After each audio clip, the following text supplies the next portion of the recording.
staged UFO attack on Earth.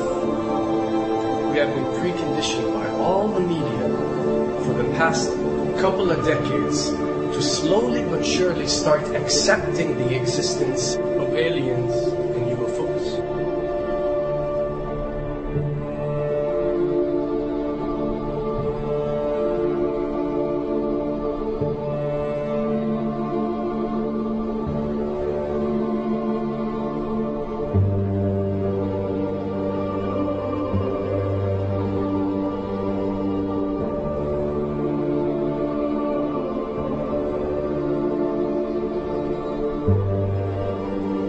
I can tell you right now that 99% of every UFO sighting that has ever taken place has actually not been an unidentified flying object, because this has always been military technologies.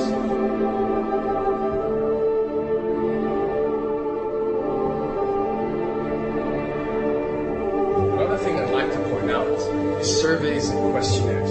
You know, we get surveys and questionnaires all the time, sent out by the state or by the government or by our rulers and our officials and so on and so forth. Do you really think that these ruling powers care about what you think? Do you really think that they're waiting to ask you and receive your answer before making a decision? What happens with these questionnaires is that they are released. For example, what country do you think the US should attack next? And if it yields back results like 70% of the US population believe Iran is the next country that should be attacked, this is actually a study conducted for the effectiveness of the media propaganda that they are using. So when they get such results, they look at it and they be like, all right, amazing. Our media propaganda is working. We are purposely trying to manipulate people to think that Iran should be the next one. And check out the survey results. We're doing a great job in propaganda. That's what it's all about. And if the results come back and they aren't up to par, so let's say 20% want war with Iran and 80% want actual peace, they say, okay, so now we have to go and rework our media propaganda and make it more effective so these percentages change. Why am I saying this? Because of the UFO phenomenon. Since the 60s, the amount of people who believe in extraterrestrials have skyrocketed. And they're only increasing day by day in our modern world. This only confirms the success and the plans that are taking place to first manipulate you to believe in UFOs, and second, to conduct a UFO attack that is going to force the whole world to unite to fight off this enemy and accept the New World Order. A former Canadian government official is warning we may be on the verge of intergalactic war, saying, quote, the Bush administration has finally agreed to let the military build a forward base on the moon, which will put them in a better position to keep track of the comings and goings of visitors from space, and to shoot at them if they so decide. I was introduced to the late Dr. Wernher von Braun in the U.S., the father of rocketry. In my first meeting with him, during that first 3.5 hours, he said to me, Carol, you will stop the weaponization of space, because there is a lie being told to everyone that the weaponization of space is now first being based upon the evil empire, the Russians. There are many enemies, he said, against whom we're going to build this space-based weapon system. The first of whom was the Russians, which was existing at that time. Then there would be terrorists. Then there would be third world countries. Now we call them rogue nations or nations of concern. Then there would be asteroids. And then he would repeat to me over and over, and the last card, the last card, the last card would be the extraterrestrial threat. As a military strategist, as a person who worked on the MX missile, which I did later, he said, you will find that there is going to be a spin to find some enemy against whom we have to build space-based weapons, and now we should expect the spin. And that's the formula, except that it's all based on a lie. A supersonic saucer. Called the Silver Bug, it was truly revolutionary. The plans show in detail a multi-jet engine craft that boasted amazing maneuverability and speed.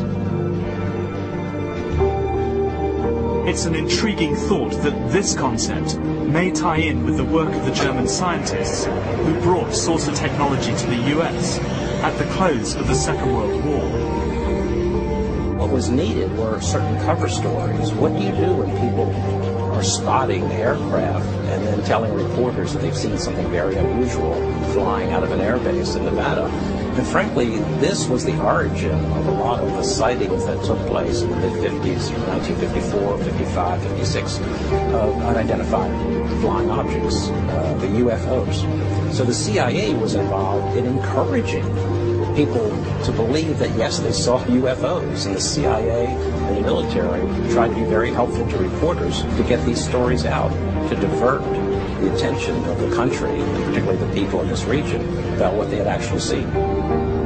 Mexican Air Force pilots capturing on videotape what are said to be 11, count them, 11 UFOs. The Mexican Air Force has released a video that some of you are going to find difficult to believe.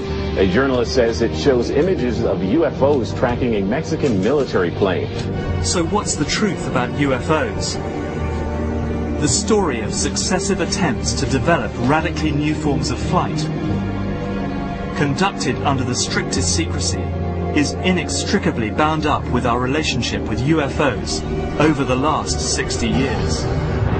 Whether it's Allied pilots buzzed by strange balls of fire in 1942, or the Roswell incident 5 years later, there is a strong case to be made that secret military technology offers a convincing explanation for many UFO stories.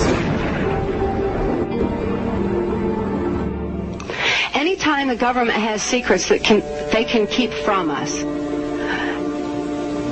they can manipulate us by those secrets. In essence, they still remain 25 years at least ahead of us in technology, information, and knowledge, and secrets, and they are using them against us. I heard over the years many times over that the plan to usher in the New World Order would be to make all the people in this country and around the world feel totally helpless to prevent the New World Order from occurring, this world dominance plan, by saying that we had been invaded by aliens, so that we would say, oh, please, UN, come in and help us all. So bear in mind that there is a planned orchestration to get people to be submissive through the secret technology and information that they're keeping from you under the blanket of the so-called National Security Act.